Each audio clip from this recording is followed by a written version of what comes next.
Hey everybody, this is Perch. We've kicked off the Summer Big Marvel AXE event, and now that 3 issues are behind us and a 4th issue is out next week, we are, I mean, we're kind of, are they at the midpoint? I think this is 8 issues or 6, with tie-ins, it's hard to tell.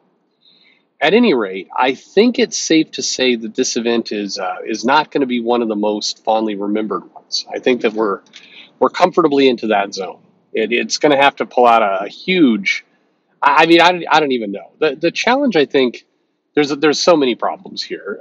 For one, the Avengers and X-Men kind of conflict is something I think people have some interest in as something that could kind of boil over, but we're not there yet. It still feels like we're seeding things. You've got the Avengers showing up at the Hellfire Gala, waltzing around, and so you haven't really built up that conflict. When you're having dinner parties, it's hard to really get this going. And then the Eternals are a non-factor. I think Marvel would like the Eternals to be more of a factor. It really, really feels like the Inhumans that they tried to do, 6, 7, 8 years ago? Feels like we're there. We're really trying to make it work, but it's not working. And in many ways, I think this could be good news for Marvel. They could look at this and say, hey, there's a ton of interest in X-Men and Avengers, Fantastic Four, Spider-Man. You got lots of really popular properties. Maybe you just double down on some of those. I mean, look at DC. They've got like 50 comics featuring Batman. You've got one featuring Iron Man. Maybe every now and then he shows up in other things. You realize you could have like 20 Iron Man comics, right? I don't know. I'm joking. It's a bit tongue in cheek. Don't start copying that idea, Marvel. Anyway, this bit is weird. I think the other problem is Kieran Gillen, who I have nothing against him. I've liked him and I've disliked him. I really hated part of his X-Men run from way back. When he did the whole Sinister Cave clan, I was not a fan. We'll just put it there. And then his, Wicked and Divine, I liked. I thought that he did that very well. Phonogram, I thought he did well. I've liked things he's done. It's just there's other things that are. He writes in a style that I think is not a mainstream big blockbuster summer event style. I'll just throw it out there. Which is funny because if you said, give me a blockbuster summer event or an indie piece of work, I'd take the indie work almost any day of the week.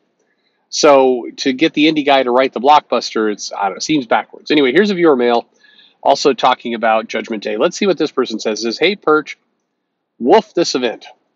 So the first few issues of Judgment Day have come out, and largely they're the same issue from the perspective of different characters. So Marvel basically wants people to buy 3 to 4 comics that are 80% of the same story. It's a great way to run off customers. And now the next phase of the story gets ushered in by a celestial rebirth who announces to the world that he's going to judge the world based on how many people are good versus evil. Personally, nothing gets my blood pumping more than a naughty versus nice competition, Jesus. Yeah, you're not wrong. Marvel went all out to have the X-Men terraform Mars and make that seem like a big deal for a character who is less well-known than Tyrant the Stranger. Yeah, that's true. The In-Betweener or Clithon, to name a few. Wow, good job. That's a deep cut. So chances are, if you don't read Eternals, which is most people, you don't know who Uranos is. And of course, Iska the Unbeaten betrayed Araku because why not steal that little chestnut from Hickman? Of course, that worked in Ten of Swords because she was able to join the opposition. I don't see Uranos wielding her abroad. Yeah, I mean, Iska the Unbeaten was a interesting kind of character idea, I guess, with a fatal flaw if you carry it through. And this is comics going, yeah, okay, let's carry it through. Like that character makes no sense at all in anything, and just dumb. I mean, just one of the dumbest characters, easily, at this point. Also, at this point, it appears her character has no degree of free will or self-determination, so it might be wise not to make her part of a ruling body. Yeah, you think? Yeah, absolutely. This is kind of, by the way, that character sums up a huge problem with Marvel's writing in the X-Men line in particular, in that this character has no free will, no real complexity, is paper thin. They try and portray her like a badass, but she's anything but, because she's easily manipulated, has no... I mean, there's no upside to this character at all. And yet they'll pose this character like, I can't be beaten, and have her kind of smirking at a table. And it's like, but you're an idiot who has no ability to have any kind of free will in any kind of conflict. And we saw that Sunspot basically was able to easily trick you and trick your powers out because your powers are so shallow and stupid. So, that's you could make the character sit there smirking as badass as you want. Nobody should fear this character. This character sucks. Anyway, back to the mail. And finally, it still boggles my mind that Krakoa hasn't even hinted at reaching out to Apocalypse, the powerful ancient mutant who has a history with the Eternals, Celestials, and currently hanging out with a family of powerful immortal mutants and their infinite demon army. But hey, who needs that when you can keep trying to make Exodus relevant after over 2 years of doing absolutely nothing in the Krakoa era? It's just a roast. So many problems with AXE. I think, and you're at this point now where it's like Judgment Day is coming, and the preview pages show Captain America like we're all gonna die, and invariably there's gonna the world's gonna be all cracked open and beat up, but then and then there's this little side plot with Star Fox that's going on that they kind of are hinting is coming. So maybe he's going to be a major character. The problem with this entire story is it's just one. I think I've said this in videos before. You cannot go all the way to the limit with nothing will be the same again. Everybody will die. You can't go all in on disaster porn when number one you've got 80 other comics on the shelves that are just kind of hanging out doing nothing, and two, this is not the status quo going forward. So you're going to have a MacGuffin, fix, repair. I mean, it just, where are we going? The only possible good outcome from this series is that they basically nuke the resurrection protocols completely because that's screwing things up. Already you've got questions why the mutants can resurrect and not the humans.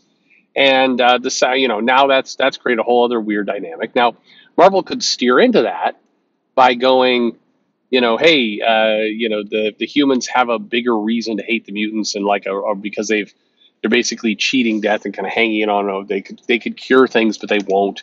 So you could go down that path, but it's all a one-way road to nowhere. It's not a compelling angst of a story. It's too complex, and it doesn't work over time. So here we have this kind of one direction thing. They could get rid of it. They're not going to do it in the context of this event. But in general, I think AXE sums up where Marvel has a major comic character problem. That's kind of how it feels. Right now, they've got some really core, iconic characters. They have your Spider-Man. They have your Captain America. They have your Black Panther. And yet, the characters are constantly having to be put in situations that steer away from the iconic core themselves. Black Panther as a international kind of James Bond-like character, spy, tech everywhere, high action, a little bit of mythology plays into it. You could do a ton with that character. You make the Black Panther the leader of the Avengers, and then you get him kind of, you start spinning more and more plates around, well, he's got this, secret set of protocols and this protocols. Eventually you're like, okay, are they trying to make him like Batman now? Or what happened to the core of this really cool super spy international character who has a ton of resources at their disposal and can do amazing things? Captain America, you have this patriot who came from a different era, trying to make his way in the modern world, has strong leadership capabilities, maybe a little old-fashioned. How does he fit in? Has seen a lot, but at the end of the day, he's just a kid from Brooklyn or the Bronx. I think there you have a core of a character.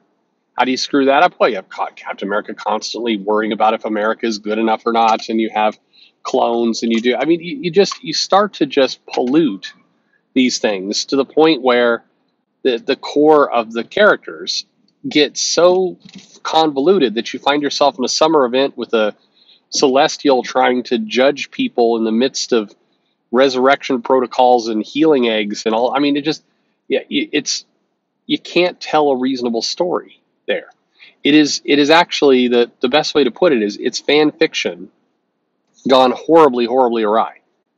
It's a nature of somebody who spent way too much time in their apartment thinking up though how they would write the Marvel universe if they could, with no restrictions, no care about license, no care about kind of needing to worry about how the future works out. And you just you go and you go and you go, and eventually you've got a mess that only a handful of people understand, which is and probably a smaller amount of that care, and that's where you sit. Um, I think you've gotta dial it back to the core of these characters. AXC, I mean, who knows? We have not finished it. We'll reserve final judgment till the final issue has come out. But what a mess of a comic! I mean, in all seriousness, this event is in some ways nicely written. Kieran Gillen has chops, no doubt about it. Drawn beautifully, coloring good. One hell of a confusing mess of a comic. So, anyway, let me know what you think. Are you reading this comic? You into it? Let me know in the comments below. Like and subscribe, of course. And thanks for listening.